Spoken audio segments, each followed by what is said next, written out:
Hey y'all, and welcome to The Cutest Little Thing. My name is Andrea, and I'm so glad to have you here today.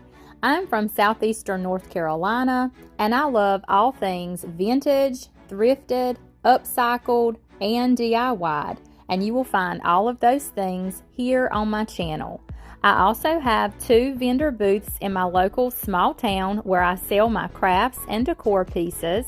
I'm so excited for today's project, so let's go ahead and get started. This is a basket I had, and I had fixed a little Christmas vignette in it, and it didn't sell, so I wanted to redo it for like a farmhouse theme. You could even use it in your patriotic decor with it being red, so I didn't change the color. And I had this piece of coffee bean sack that I had left over. I recently did a project using that coffee bean sack. You can find it in my YouTube library as well as my Facebook videos.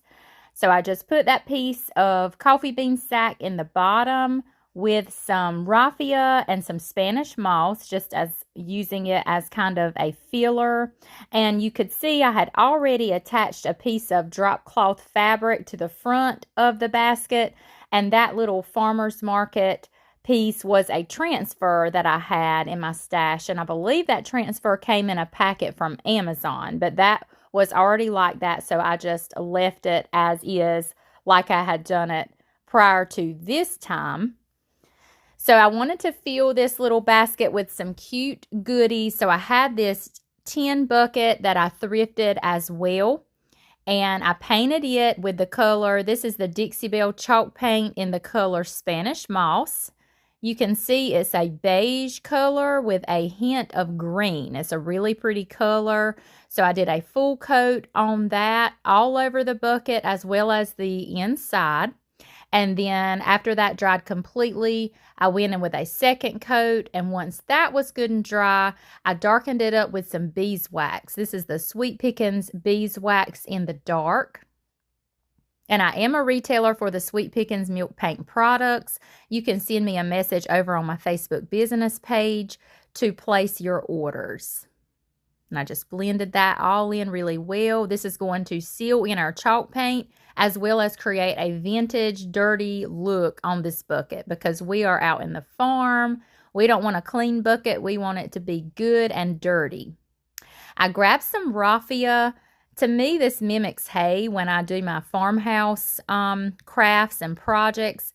So I just kind of looped it all up, and then I took my scissors and I cut it into pieces, and I just wanted to fill this little tin bucket with this raffia, or hay. We can call it our hay here. Next, I grabbed these chicken salt and pepper shakers. These have been so cute in my own decor for a while. They are vintage salt and pepper shakers, but I haven't been able to sell them, and I'm ready to kind of move them along. So I'm going to give them a makeover and use them in our little farmhouse bundle basket. So I'm going in with the color Caviar, and this is the Dixie Belle chalk paint as well. I give them a good full coat of that, dry that completely, and then go ahead and give them a second coat. After that second coat was dry, I went in with my Dixie Belle Best Dang Wax in the white, and I'm putting it on pretty heavily. I want to go over all those details on the chickens and just kind of blend that in really well. Again, we are sealing in our chalk paint as well as making this beautiful white hue over this color, this beautiful Dixie Belle color in the Caviar. And I'm just going to put one of the chickens in the bucket, like they're pecking around in that bucket where the hay is. And we're going to add some berries in there in just a little bit. And then the other one, I just kind of nestled in that moss beside the bucket. Look how cute this is already looking. I'm adding some greenery here and there. This greenery I get from Hobby Lobby. I like to grab it when it's 40% off. And it comes in a garland form, so check that out the next time you are in your local Hobby Lobby. Now I grabbed this blueberry pick. I get my blueberry picks off of Amazon, and you can just snip those blueberries right off. So I'm snipping off a few with my scissors and throwing them into that bucket with our chicken, kind of like he's pecking around for some berries and maybe even some bugs underneath that hay. And as you know, most of my projects aren't complete without a cute Jubilee homespun fabric bow. So I get the jelly rolls, and then I will take and rip those into strips usually. So I grab my bow maker here, and you just loop your fabric in there. And I chose some cream and red. This comes from I think it's the Vintage Christmas collection in the Jubilee. And you can go directly to their website and order. You can also find their fabrics on Walmart.com as well as Amazon. And then I did loop in a little bit of black and cream just to go with the chickens in there and the little farmer's market sign on the front of the basket. I thought it would be cute to have some black with the red, like the basket.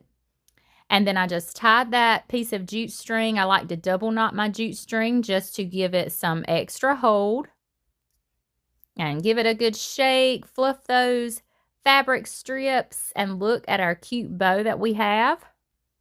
I did want to make a tag with it, so I have these instant downloads that I purchased off of an Etsy shop. And then I printed them onto regular printer paper. I did resize them. You can go into your printer settings, just all according on each printer's different how you do it. So I can't really explain how to do that. But you just go into your settings and you can change the size. It's like you can do 8x10, 5x7, 4x6, and mine even goes down to 2x3 and even a smaller size under that. But you just want to change that, and it will print it in a smaller or a larger size. And you saw I just took my paintbrush and dipped it in some water, and I just ran those bristles right along where I wanted to tear my paper, and it just makes it easy to tear.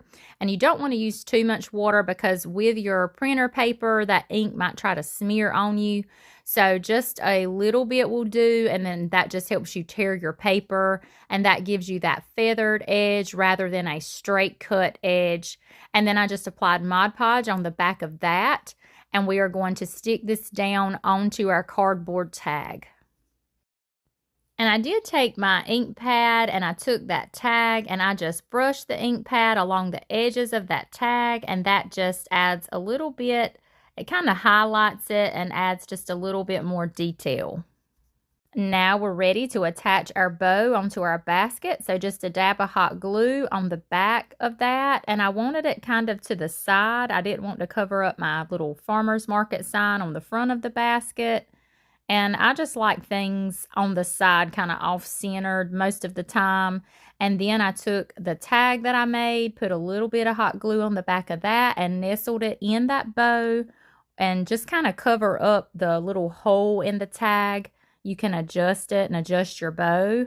And y'all, look how cute this is. I just absolutely love this project. I think it is the cutest little thing. And I did have these wooden apples in my stash. They're already painted red.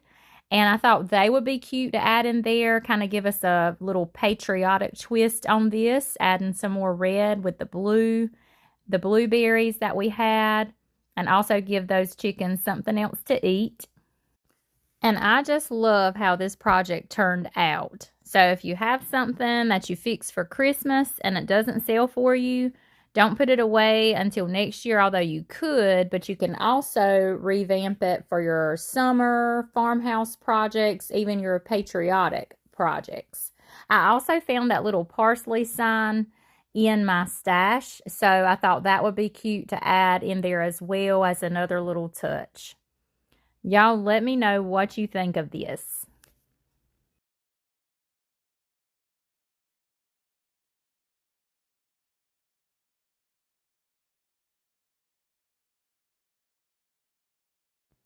I hope that you are enjoying today's content. If you are and you're not already subscribed to my channel, I hope that you will consider before you leave today hit that notification bell. Be sure you are receiving all notifications.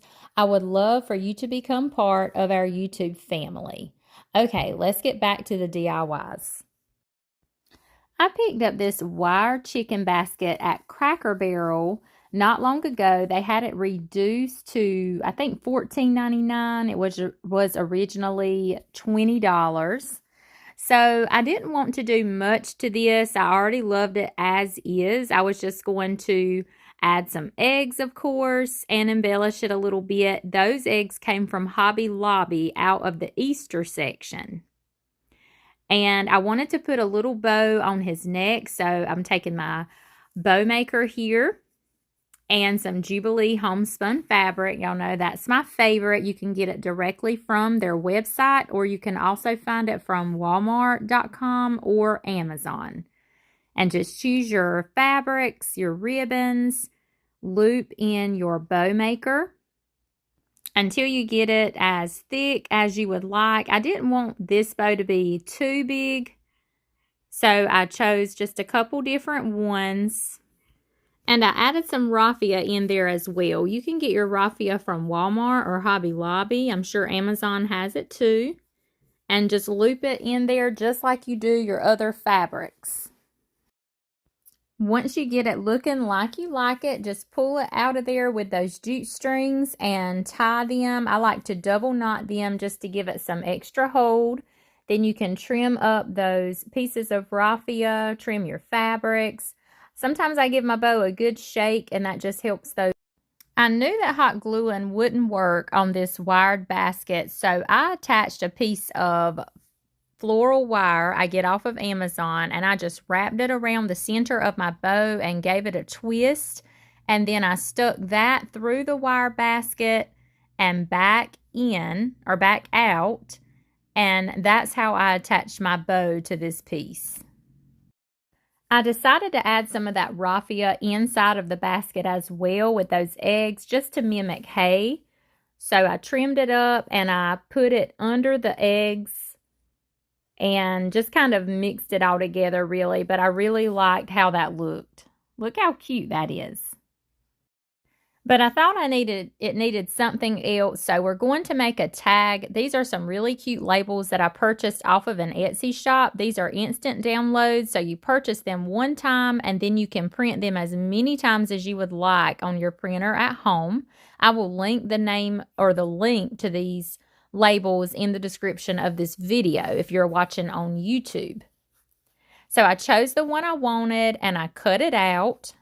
I then put a piece of cardstock underneath the label and I trimmed around that because I was going to attach this to this cardstock. I was kind of making a homemade tag because the tags that I had were not big enough for this label, and I wanted it this larger size since my basket was a larger piece. So I'm just putting Mod Podge on that piece of cardstock, and I get my pack of cardstock off of Amazon. Just applying that Mod Podge on, and then I will attach that label that's printed on regular printer paper. Once that's good and dry, I just took my hole punchers and punched a hole in the corner, ran my jute string through there, and tied that piece of jute string. And I attached it to my bow with a little dab of hot glue. Just nestled it in there, and look how cute. I just love how this turned out. I love how the bow looks on there and how the tag matches everything so well. And of course the eggs. Y'all let me know what you think. I know this was a pretty simple project, but I love it.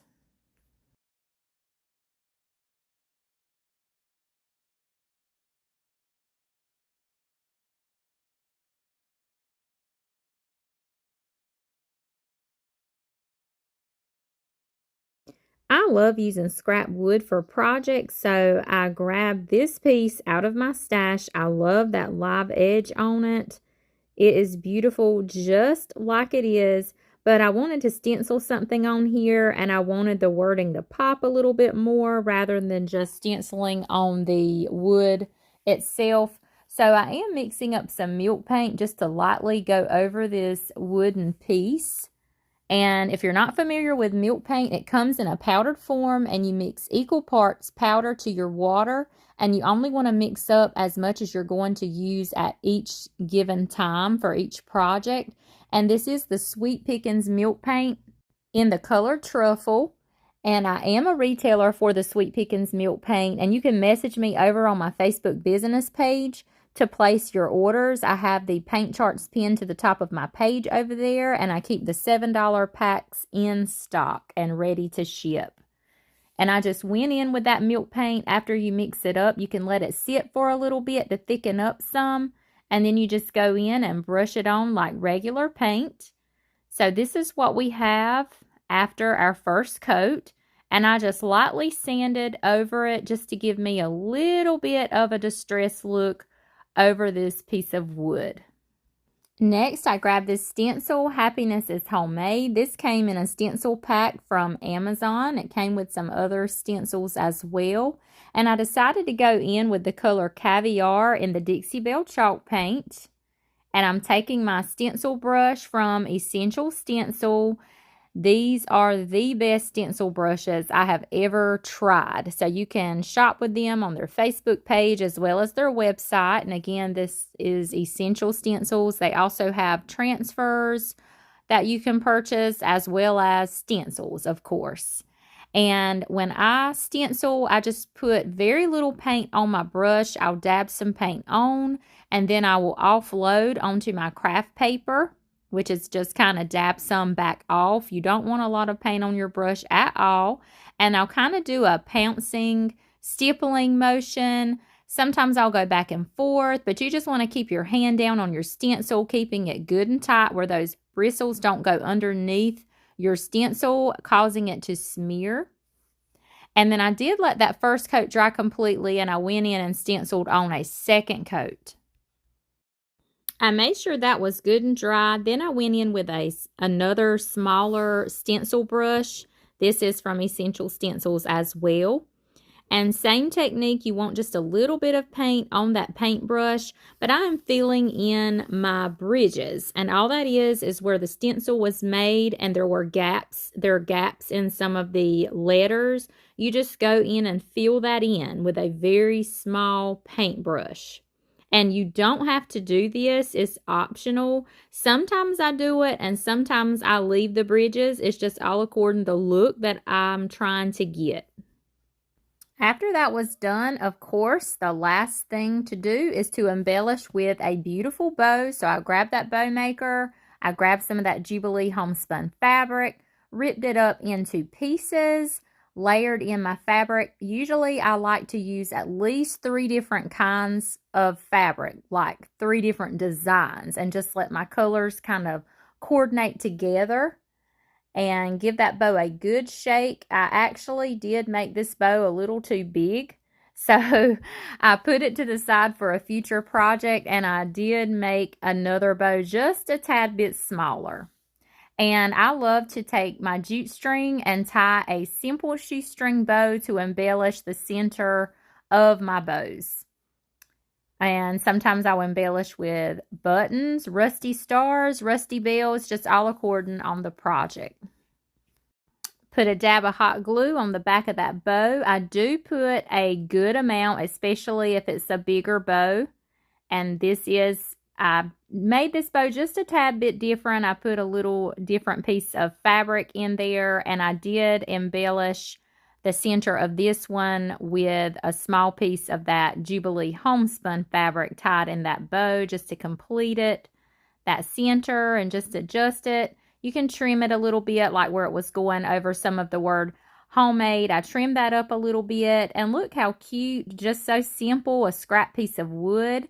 And I did make a hanger on the back. I just took a piece of that fabric strip that I had left over, and I used my heavy duty staple gun to staple that in to the back. And I did add a staple at the top, closer to the top of that hanger, just to help support and secure that piece. And just like that, this project is complete. Another simple project, but beautiful. I love how it turned out. So do not toss those pieces of scrap wood. Just put them away in your stash, save them, and you can craft a beautiful handmade project. Y'all let me know what you think of this one.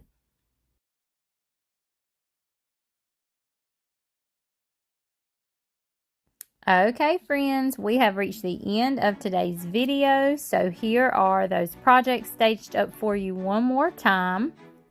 Our cute little farmhouse bundle basket. I just love how this turned out. Turned out super cute. Don't forget, you can find me over on Facebook, and I also do live crafting over there every Tuesday and Wednesday at 10 a.m. Eastern Standard Time. I am in the works of getting everything set up where I can stream my lives here on YouTube as well. I'm just working out all the kinks, getting my devices set up where everything will be right when I decide to do that. Just bear with me for the first few times as I'll be kind of getting used to everything and getting everything situated. But I am hoping, I know I told y'all last week, but I'm hoping next week. So hopefully I can get that in the works. And just out of curiosity, leave me a comment and let me know if the lives would be something you would be interested in, if you would be able to tune in to those lives, or if you would prefer the pre-recorded videos once a week like I'm doing now. Just out of curiosity, I would like to know. I hope y'all have a wonderful week ahead. I thank you so much for stopping by my channel today and watching this video. Don't forget to leave me a comment, subscribe if you haven't already. I'd love to have you part of our YouTube family. And I will see you on the next video, friend. I hope you have a blessed week ahead. Bye for now.